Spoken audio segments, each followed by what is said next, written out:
মীনা দেবী তার বড় ছেলে অজয় এবং মেজ ছেলে সুজয়ের সঙ্গে অত্যন্ত ভদ্র ধনী ঘরের শিক্ষিত দুই মেয়ে মোনালি এবং সুজাতার সঙ্গে বিয়ে দেয়। কিন্তু অনেক বছর কেটে গেলেও দুই বৌমার মধ্যে কেউই অন্তঃসত্ত্বা হতে পারে না।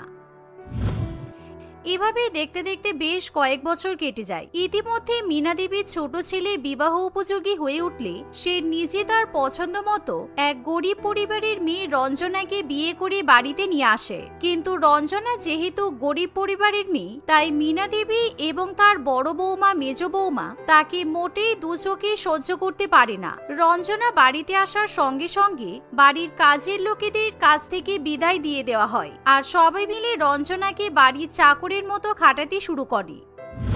কিন্তু হঠাৎই একদিন রঞ্জনা রান্নাঘরে মাথা ঘুরে পড়ে যায়। রঞ্জনাকে পড়ে যেতে দেখে তার বড় যা মোনালি বলে, এই মেয়ে, তাড়াতাড়ি ওঠো, তোমাকে আমি সেই কখন প্যানকেক বানিয়ে দিতে বলেছিলাম, এখনো পর্যন্ত তোমার প্যানকেক বানানো হলো না। রান্না করতে হবে না বলে নাটক করে মাথা ঘুরে পড়ে গেলে, তাই না? তুমি কি ভেবেছো তোমাদের মতো গরিব ছোট লোকেদের চাল আমি বুঝবো না?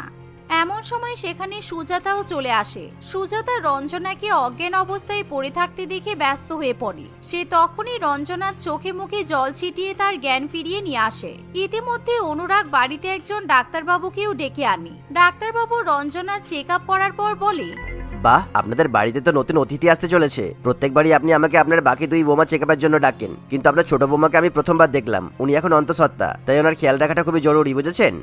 ডাক্তারবাবুর কথা শুনে মীনা দেবীর খুশির কোনো ঠিকানা থাকে না। সে তখনই ডাক্তারবাবুকে খুশি হয়ে 1000 টাকা এক্সট্রা দেয়। রঞ্জনাও মনে মনে খুবই খুশি হয়। আর যেহেতু রঞ্জনা তার শ্বশুর বাড়িতে প্রথম মা হতে চলেছে, তাই পরিবারে কারোর খুশির ঠিক ঠিকানা থাকে না, তবে শুধুমাত্র মোনালিকে ছাড়া। কারণ মোনালি বাড়ির বড় বৌমা হওয়ায় সে সবার আগে বিয়ে করে শ্বশুর বাড়িতে আসে। কিন্তু দুর্ভাগ্যবশত বড় বৌমা মা হওয়ার আগেই বাড়ির ছোট বৌমা রঞ্জনা মা হতে চলেছে, যেটা মোনালি কিছুতেই মেনে নিতে পারে না। আমার সোনা ছোট বৌমা, আজ থেকে তোমাকে রান্নাবান্না কিছু করতে হবে না। তুমি শুধু বসে বসে আরাম করবে আর সময় মতো খাবার দাবার খাবে, ওষুধ খাবে। মাথায় রেখো, এটা কিন্তু আমার পরিবারের প্রথম সন্তান, তাই ওর খেয়াল রাখাটা খুবই জরুরি। না না মা, আমার কোনো অসুবিধা হচ্ছে না, আমি ঠিক রান্নাবান্না করে নিতে পারবো। আর আমি রান্নাবান্না না করলে কে রান্না করবে? সকাল থেকে এত কাজ পড়ে আছে, সবকিছু সেরে দুপুরবেলা আবার আপনাদেরকে খেতে দিতে হবে। আপনি আমাকে নিয়ে একদম চিন্তা করবেন না, আমি ঠিক আছি। না, আজকে থেকে তোমার রান্নাবান্না করার কোনো দরকার নেই। আজ থেকে বড় বৌমা আর মেজ বৌমাই সব কাজ করবে। এই যে তোমরা দুজনে রান্নাঘরে গিয়ে রান্নার জোগাড় করো। কি, এখন আমাকে রান্না করতে হবে? এতদিন এই বাড়িতে রান্নার লোক, কাজের লোক সবাই ছিল, তাই আমাকে কখনো রান্না বান্না করতে হয়নি। আমাকে কি গরিব ভিখারি বাড়ির মেয়ে মনে করেছেন যে আমি শ্বশুর বাড়িতে এসে ঝিগিরি খাটবো? আপনি আবার নতুন করে কাজের লোক রেখে দিন। আর আপনার ছোট বৌমার এমনিও রান্না করার অভ্যাস আছে, ও অন্তঃসত্ত্বা হয়েছে তাতে কি হয়েছে? ও ঠিক রান্না করতে পারবে। তোমাদের এই কথাটা বলতে একবারও লজ্জা করছে না? কত বছর হয়ে গেল সংসারে একটা বাচ্চার মুখ দেখাতে পারলে না, আবার ছোট বৌমাকে দিয়ে রান্না করানোর কথা বলছো? তোমরা দুই বৌমা কান খুলে শুনে রাখো, তোমরা দুজনে যদি রান্না বান্না ঘরের কাজ না করতে পারো, তাহলে আমি তোমাদেরকে বাপের বাড়িতে পাঠিয়ে দেব। রান্না করবে না, মা হবে না, তাহলে তোমরা সংসার করতে এসেছো কি করতে? এমন কথা শুনে সুজাতা এবং মোনালির প্রচন্ড পরিমাণে খারাপ লাগে, কিন্তু তারা শাশুড়ি মায়ের মুখের উপর আর কোনো কথা বলতে পারে না। কারণ সত্যি বহু বছর ধরে ডাক্তার দেখিয়েও কিছুতেই তারা মা হতে পারে না। চলো ছোট বৌমা, তোমাকে নিয়ে আমি আজকে শপিং করতে যাব।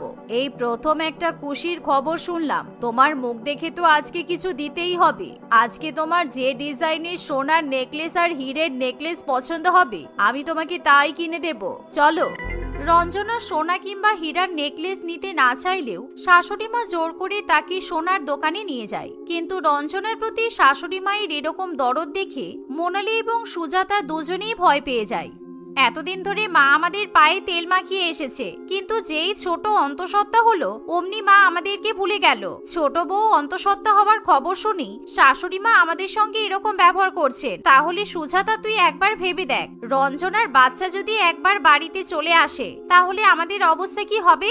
তাই তো দেখছি দিদি, এবার কি করি? তবে একটা জিনিস ভেবে দেখো, কতগুলো বছর হয়ে গেল এই বাড়ি থেকে কোনো বাচ্চার কান্নার আওয়াজ পাওয়া যায় না। এই প্রথমবার আমাদের বাড়িতে একটা বাচ্চা আসবে।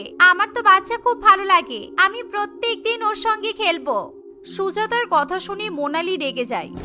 আরে মূর্খ, তোর কি মাথাটা খারাপ? রচনার বাচ্চা হবে, তোর বাচ্চা হবে না যে তুই এত এক্সাইটেড হচ্ছিস। রচনার বাচ্চা হয়ে গেলে শাশুড়ি মা আমাদের মুখের দিকে একবারও তাকাবে না, আর সব সম্পত্তি অঞ্জনা ওর বাচ্চার নামে করে দেবে। শাশুড়ি মায়ের এত সম্পত্তি থেকে আমরা বঞ্চিত হব। তখন ওই ভিখারি বাড়ির মেয়ে বড়লোক হয়ে যাবে, আর আমরা বাটি হাতে রাস্তায় দাঁড়িয়ে ভিক্ষা করব। মোনালি এভাবে সুজাতার কান ভাঙাতে থাকে, যার ফলে মোনালির সঙ্গে সঙ্গে সুজাতাও এবার রঞ্জনার প্রতি হিংসা করতে শুরু করে। অন্যদিকে মীনা দেবী রঞ্জনাকে দুটো সোনার নেকলেস, দুটো হীরার নেকলেস, ঝুমকো, কানের দুল, আংটি, বালা ইত্যাদি কিনে দেয়, যা দেখে মোনালি এবং সুজাতা আরো বেশি রেগে যায়। বড় বৌমা, যাও ছোট বৌমার জন্য এখনই লেবুর শরবত করে নিয়ে আসো। এতটা ঘুরে এসে নিশ্চয়ই ও খুব হাঁপিয়ে গেছে, ওর এখন রেস্টের দরকার। আর অনুরাগ, তুই এখনই দোকানে গিয়ে একটা ভালো মাসাজিং চেয়ার কিনে নিয়ে আয়। মাসাজিং চেয়ারে বসে থাকলে ছোট বৌমার গা হাত পা ব্যথা করবে না, তা না হলে এই সময়টাতে খুবই টায়ার্ড লাগবে। এই বলে মীনা দেবী চেয়ার আনার জন্য ছোট ছেলেকে 1 লক্ষ টাকা দিয়ে দেয়, যা দেখে মোনালি এবং সুজাতা দুজনেই তেলে বেগুনে জ্বলে ওঠে। যে কোনো ভাবেই হোক রঞ্জনার বাচ্চাকে কিছুতেই পৃথিবীতে আসতে দেওয়া যাবে না। আমাদের কিছু একটা উপায় বের করতে হবে। ওকে দিয়ে খুব বেশি বেশি ভারী ভারী কাজ করাতে হবে। অতিরিক্ত কাজের চাপে যদি বাচ্চাটা নষ্ট হয়ে যায় তাহলে কিন্তু খুব ভালো হবে। মোনালির কথা শুনে সুজাতাও তার সঙ্গে সহমত পোষণ করে। অন্যদিকে রঞ্জনা ভাবে, দূর, আমার আর একা একা ঘরে বসে থাকতে একটুও ভালো লাগছে না। দেখে আসি দিদিরা কি করছে। এ বাড়িতে এসে দিদিদেরকে কখনো রান্না বান্না করতে দেখিনি। ওদের নিশ্চয়ই রান্না করতে খুব অসুবিধা হচ্ছে, আমি গেলে ওদের একটু হেল্প হবে। এই মনে করে রঞ্জনা রান্নাঘরে আসলে মোনালি এবং সুজাতা তাকে দেখে রাগে ফেটে পড়ে। মায়ের কানে বিষ ঢেলে এখন আবার রান্নাঘরে এসেছিস কি করতে? তোর জন্য আজকে আমাদের এই অবস্থা। তুই কি ভাবছিস তুই মা হয়ে এই পরিবারকে একটা বাচ্চা দিবি আর মহারানী হয়ে যাবি? একটা ভিখারি ঘর থেকে এত ধনী পরিবারে উঠে এসে নিজের লোভ সামলাতে পারছিস না বল? জীবনে প্রথমবার টাকা দেখলে এরকমই হয়, সেই জন্যই তো ছলে বলে কৌশলে শাশুড়ি মাকে হাত করার চেষ্টা করছিস। তুমি এসব কি বলছো? মা তো নিজের ইচ্ছায় আমাকে সমস্ত কিছু দিচ্ছে, আমি তো মাকে জোর করিনি। আমি মাকে বলেছিলাম আমি নিজেই রান্না করব, কিন্তু মা তো আমাকে করতে দিল না। এতে আমার কি করার আছে বলো? ঠিক আছে, তুই যদি সত্যি কাজ করতে চাস তাহলে ওই শিলনোড়া নিয়ে আমাদেরকে মশলা বেটে দে। এমনিতেও লোডশেডিং হয়ে গেছে, তাই আমরা মিক্সার গ্রাইন্ডার ব্যবহার করতে পারবো না। তোর তো শিলনোড়ায় মশলা বাটার অভ্যাস আছে। এই শুনে রঞ্জনা তখনই শিলনোড়ায় মশলা বাটতে শুরু করে।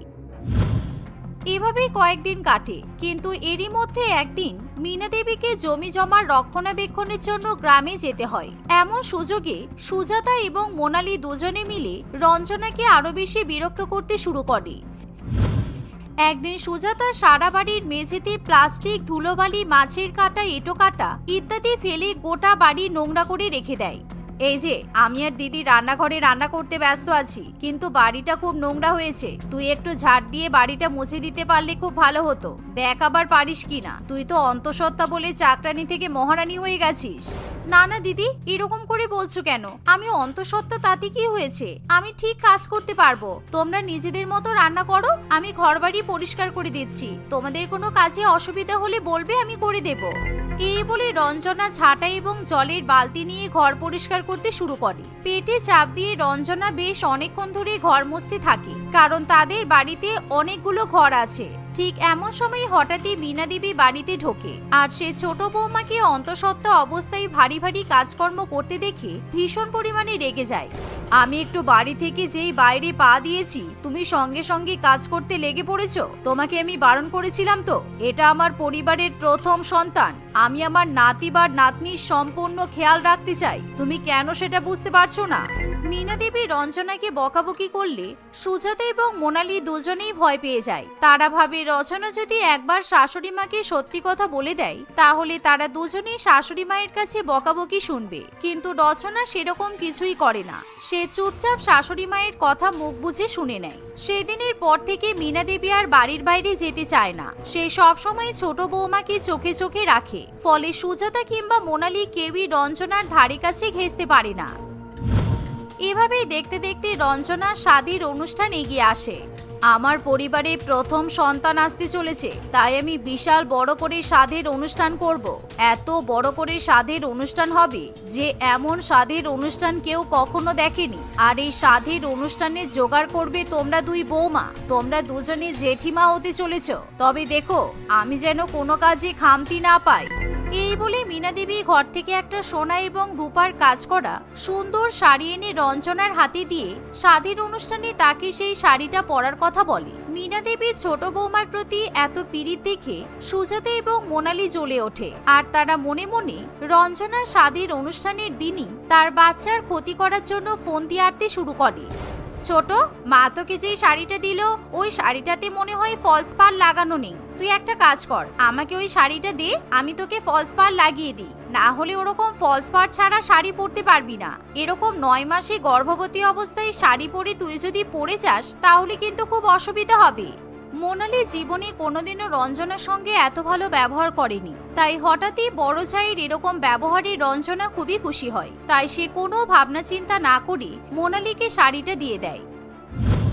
পরের দিন সাধের অনুষ্ঠানে মোনালি সেই শাড়ি নিজে হাতে রঞ্জনাকে পরিয়ে দেয়। কিন্তু সেই শাড়ি পরার কিছুক্ষণের মধ্যেই রঞ্জনার পা দুটো ভীষণ পরিমাণে চুলকাতে শুরু করে। তবুও রঞ্জনা যখন সিঁড়ি থেকে নামতে যায় তখনই হঠাৎ করে মোনালি ইচ্ছা করে রঞ্জনাকে একা সেখানে ছেড়ে চলে যায়।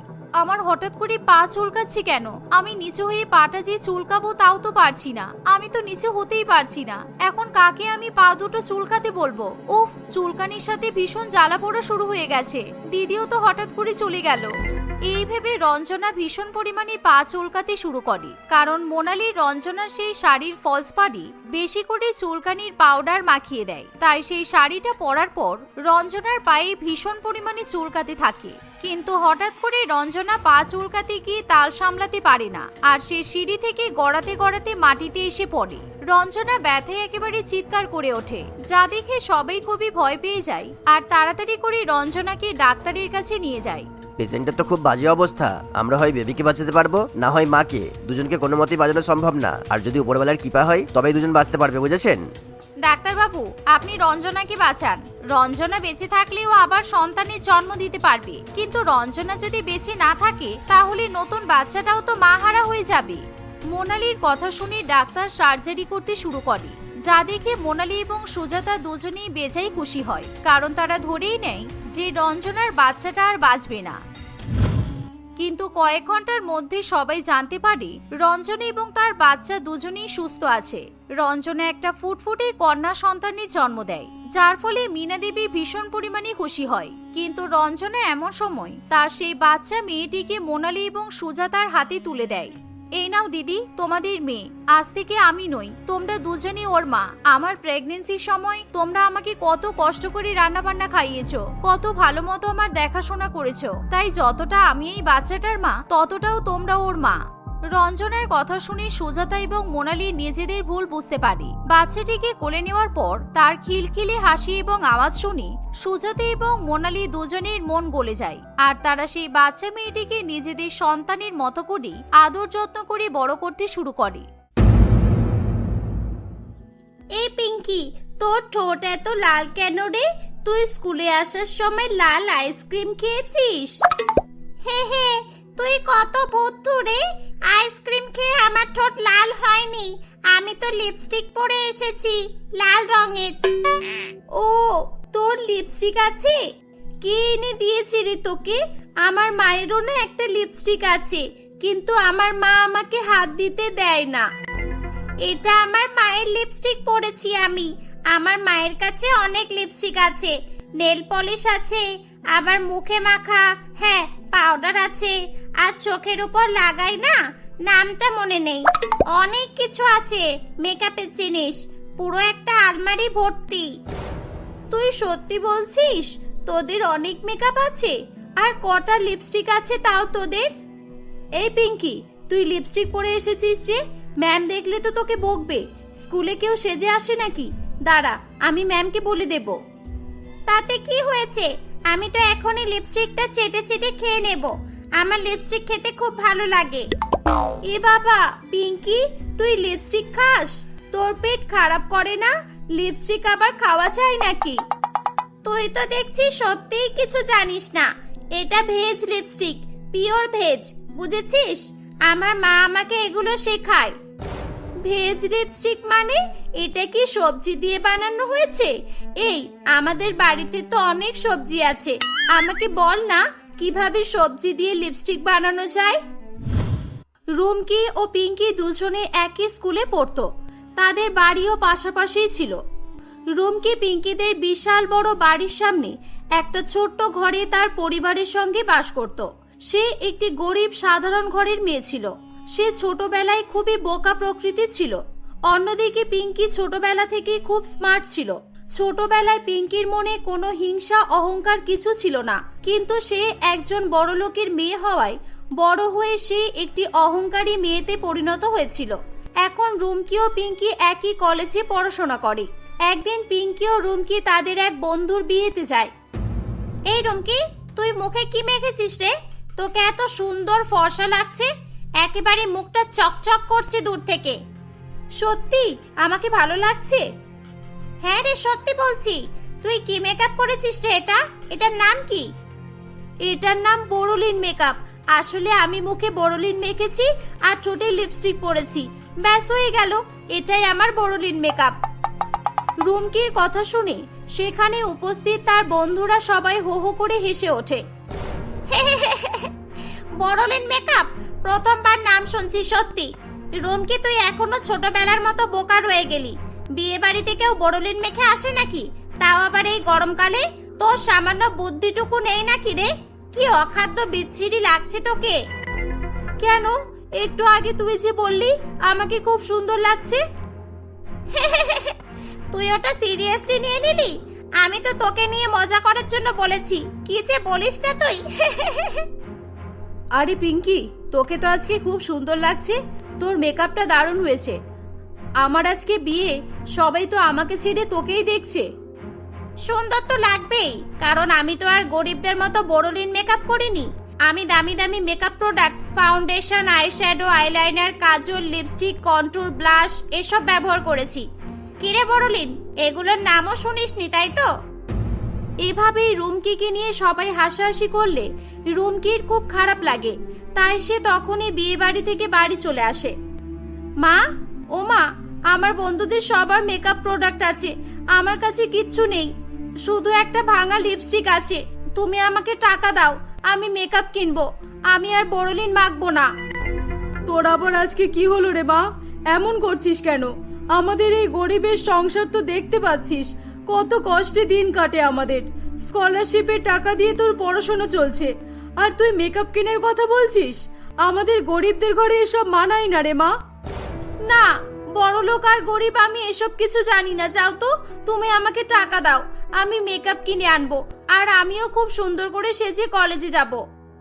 রুমকি টাকার জন্য অনেক জোর করলে তার মা তাকে 100 টাকা দিয়ে বলে, এই নে ধর, 100 টাকা দিলাম, এটা দিয়ে একদিন সংসার চলে যেত। যা, টাকাটা শ্রাদ্ধ করে আয়। রুমকি টাকা নিয়ে একটা মেকআপ প্রোডাক্টের দোকানে যায়। এই যে, আমাকে মেকআপের জিনিস দাও তো। মেকআপ করতে যা যা লাগে তুমি জানো তো নিশ্চয়ই, ওগুলো সব দাও।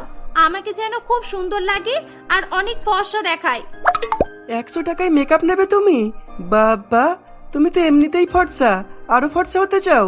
ঠিক আছে, এই নাও, 100 টাকা দিয়ে এই ফেয়ার অ্যান্ড লাভলিটা নিয়ে যাও। এটা মুখে বেশি করে লাগিয়ে নেবে, আরো ফর্সা আর সুন্দর হয়ে যাবে। রুমকি ফেয়ার অ্যান্ড লাভলি নিয়ে খুশি মনে বাড়ি চলে আসে। পরের দিন সে ফেয়ার অ্যান্ড লাভলি মেখে কলেজে যায়। দোকানদারের কথা শুনে সে সত্যি সত্যি মুখে অনেক বেশি ফেয়ার অ্যান্ড লাভলি মেখে মুখ সাদা করে ফেলেছিল। পিঙ্কি রুমকিকে দেখে বলে, ওরে বাবা রে, আমাদের কলেজে ভূত কোথা থেকে এলো? ভূত না, এ তো পেতনি, পেতনি। এই সবাই পালা, পালা, সবাই পালা। এই, আমি ভূত পেতনি নই, আমি রুমকি। আমাকে চিনতে পারছিস না? ও তুই, তাই বল। আমি তো এখনই ভয়ে পালিয়ে যেতাম। আজ আবার মুখে কি মেখেছিস রে? সাদা ভূত হয়ে ঘুরছিস রে? আমি তো মেকআপ করেছি, ফেয়ার অ্যান্ড লাভলি মেখেছি। কেন, আমাকে ভালো লাগছে না আজকেও? হ্যাঁ হ্যাঁ, খুব ভালো লাগছে, তবে আর একটু ফেয়ার অ্যান্ড লাভলি দিলে আরো ভালো লাগতো। এই সবাই শোন, আমাদের হিরোইন এসে গেছে। মেকআপ কেনার সামর্থ্য নেই যখন, তখন কেন শুধু শুধু এসব করতে যাস বলতো তুই? সব সময় জোকার সেজে ঘুরে বেড়াস। আর শুধু মেকআপ থাকলেই হবে না, পিঙ্কির মতো মেকআপ করাও জানতে হবে। সত্যি পিঙ্কি, তোকে যা লাগে না মেকআপ করে কি বলবো। এই তুই কি কি মেকআপ প্রোডাক্ট ইউজ করিস রে? আমাকে বল না, আমিও কিনবো। আচ্ছা চল তবে শপিং মলে যাওয়া যাক, আমিও কিছু মেকআপ প্রোডাক্ট কিনবো। বর্ষাকাল আসছে, ওয়াটারপ্রুফ মেকআপ তো কিনতেই হবে। চল যাই। পিঙ্কি তার বন্ধু তিতলির সঙ্গে মেকআপ কিনতে যায়। ওই যে ওই বড় মেকআপের দোকানটাতে যাব, চল। ওরে বাবা, ওটা তো অনেক বড় দোকান, অনেক দাম হবে জিনিসের। আমার কাছে বেশি টাকা নেই, অন্য কোনো ছোট দোকানে চল না রে। কি তোর মাথা খারাপ নাকি? আমি ছোট দোকান থেকে মেকআপ কিনবো? ছি, কম দামি মেকআপ সব ডুপ্লিকেট হয়, একটাও ভালো না। ওসব ছোট দোকান থেকে গরিবরা মেকআপ কেনে, আমি কিনি না। চল এবার। ঠিক আছে চল, কিন্তু আমি আজকে তাহলে বেশি কিছু কিনতে পারবো না, পরে আরেকদিন আসবো বেশি করে টাকা নিয়ে। ঠিক আছে রে বাবা, আমি তো কিনবই এসেছি যখন। আর আমার কাছে টাকার কোনো অভাব হয় না, জানিস তো আমার বাবা কত বড় লোক। আমার মায়ের ক্রেডিট কার্ড সব সময় আমার কাছে থাকে, আমি যত ইচ্ছা টাকা খরচ করতে পারি। পিঙ্কি ও তিতলি গল্প করতে করতে মেকআপের একটা বড় শপে আসে। এই যে আমার ওয়াটারপ্রুফ মেকআপ চাই, সামনে বর্ষাকাল, বৃষ্টিতে যতই ভিজি না কেন মেকআপ যেন ধুয়ে না চলে যায়। আছে এমন কোনো মেকআপ বলুন? হ্যাঁ ম্যাডাম, নিশ্চয়ই আছে, কিন্তু খুব কস্টলি হবে, অনেক দামি। আপনার কি কি লাগবে বলুন। আমি কস্টলি জিনিসই পছন্দ করি, কম দামি জিনিস কেনার কোনো অভ্যাস নেই আমার। যতই দামি হোক না কেন আমি নেব, দিন। আর কি কি লাগবে মানে সব মেকআপের জিনিসই লাগবে। ঠিক আছে ম্যাডাম, আমি আমাদের এখানকার সবচেয়ে দামি প্রোডাক্ট আপনাকে দিচ্ছি। এই নিন ম্যাডাম আপনার প্রোডাক্ট। আপনার টোটাল হয়েছে 35,000। পেমেন্টটা কি ক্যাশে করবেন ম্যাডাম? মাত্র 35,000 টাকা? এও সো চিপ। এই নিন, ক্যাশ নয়, কার্ড পেমেন্ট হবে। এই নিন ক্রেডিট কার্ড। আর আপনি কিছু নেবেন না ম্যাডাম? না, ও কিছু নেবে না, ওর প্রোডাক্টের দাম শুনেই বুদ্ধি খারাপ হয়ে গেছে। কি রে, বুঝলি তো এবার?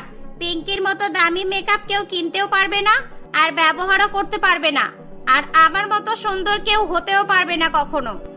ম্যাডাম আপনার কার্ড দিয়ে পেমেন্টটা করা যাচ্ছে না, মেবি আপনার অ্যাকাউন্টে সাফিসিয়েন্ট ব্যালেন্স নেই, আপনি একবার শিওর হয়ে নিন। কি, মায়ের অ্যাকাউন্টে টাকা নেই? এটা কি করে সম্ভব? মায়ের অ্যাকাউন্টে তো সবসময় লক্ষ লক্ষ টাকা থাকে। আমার তো মনে হচ্ছে আপনাদের কার্ড মেশিনটাই খারাপ। ফালতু লোক একটা, পেমেন্ট নিতেই জানে না, আর বেকার কাজে এখানে বসে আছে।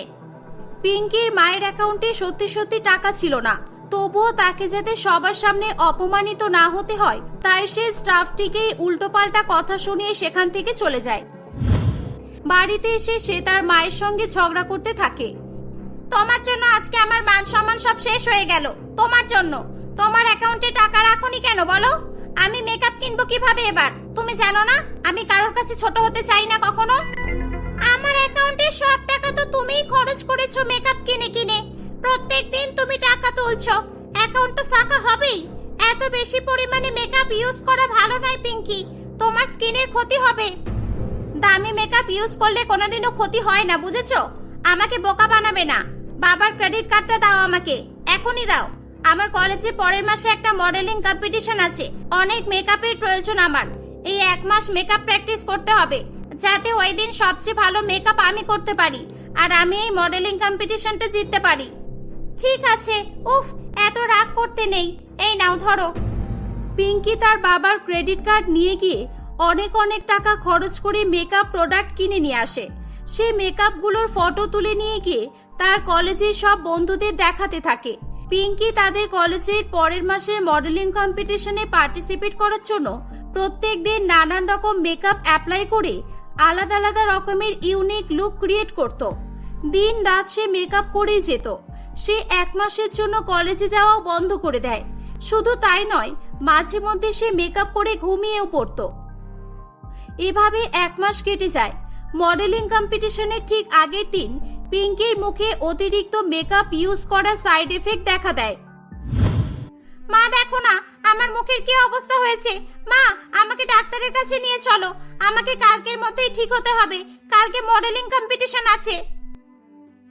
পিঙ্কির মুখে অনেক ব্রণ এবং র্যাশেস বেরিয়েছিল। ডাক্তার তাকে মেকআপ ইউজ করতে কঠোরভাবে বারণ করে দেয়। পিঙ্কি পরের দিনের মডেলিং কম্পিটিশনে পার্টিসিপেট করতে না পেরে খুব কান্নাকাটি করে। ওদিকে সবাইকে মডেলিং এ অংশ নিতে দেখে রুমকিরও খুব ইচ্ছা হয়, তাই সে তার কাছে অল্প পরিমাণে যা মেকআপ ছিল তাই দিয়ে সে খুব সাধারণভাবে সেজে মডেলিং এ অংশ নেয়। রুমকিকে দেখে বাকি মেয়েরা খুব হাসাহাসি করতে থাকে, কিন্তু শেষ পর্যন্ত সবাই জর্জের কথা শুনে অবাক হয়ে যায়। আজকে আমাদের মডেলিং কম্পিটিশনের উইনার হলো মিস রুমকি। অতিরিক্ত মেকআপ করলেই যে সুন্দর দেখায় এটা একদমই ভুল ধারণা। ওর সিম্পলিসিটি এবং একটা সাধারণ মেকআপ লুক সবার চেয়ে ইউনিক এবং আলাদা করে তুলেছে। ওই রকম ইউনিক একটা কনসেপ্ট কারোর মাথাতেও আসবে না। Rumki, you are really very beautiful. তোমার পারফরমেন্সও খুব ভালো হয়েছে। এই নাও আমাদের তরফ থেকে তোমার 2 লক্ষ টাকা পুরস্কার। পিঙ্কি মুখে মাস্ক পরে এসে লুকিয়ে লুকিয়ে দর্শকদের ভিড়ের মধ্যে থেকে এসব দেখতে থাকে। রুমকিকে উইনার হতে দেখে তার খুব রাগ হয় এবং সে সেখান থেকে চলে যায়। রুমকি খুব খুশি হয়। সে ওই টাকা দিয়ে তার প্রয়োজনীয় কিছু মেকআপ কেনে এবং বাকি টাকা দিয়ে সে তার বাবাকে একটা নতুন ব্যবসা করার বন্দোবস্ত করে দেয়। এভাবেই সে তার পরিবারকে নিয়ে হাসি খুশি বসবাস করতে থাকে।